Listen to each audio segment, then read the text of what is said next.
What is truth? And can we know the truth? I think these are some really, really good questions. And we live in a society that is, generally speaking, quite relativistic and agnostic. There's this idea out there that, we're bombarded with so much information, which comes along with all the social media and all the different news outlets, that when you look at it all, it might seem overwhelming. How do I actually make sense of any of this? How do I know what's true? We also live in a time where AI is being used more and more and more, and deep fakes are on the rise. And so we have this question of, well, can I actually know what is real and what isn't? And that's tough.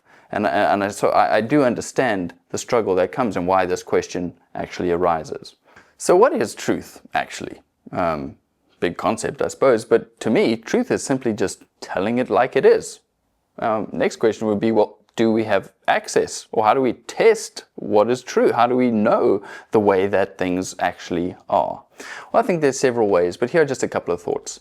The test for correspondence and coherence would be the first two.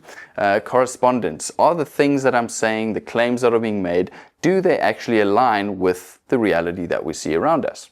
And if there are several of those claims, well, when lined up next to each other, do they actually cohere? Are they coherent when looked at together, or are they contradictory, which means that, well, either one is true or not? So correspondence and coherence are good tests for truth. The next three that all look at the system as a whole maybe are empirical adequacy, internal consistency, and experiential relevance. Well, what's that all about? Empirical adequacy. Well, basically that's saying we have facts of history and we have facts that we can glean from the world around us using the method of science. And so whenever any claim is made, does it lend itself to some kind of historical verifiability or some kind of empirical verifiability using the method of science? And so we can use that data to actually point to the claim being true or not being the way that things are. And then internal consistency, much like coherence. This would say, well, when we make claims and when we use some evidence to support them, when lined up next to each other, do they actually make sense? The system that they're sort of pointing us in, or this worldview they're creating, do those things actually align in a coherent kind of way?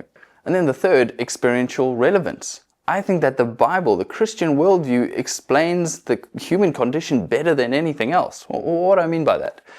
The Bible tells us that our problem as humans is that we're broken. We are far away from God, and we do the things we don't want to do, and we don't do the things that we want to do, and we're stuck in this cycle.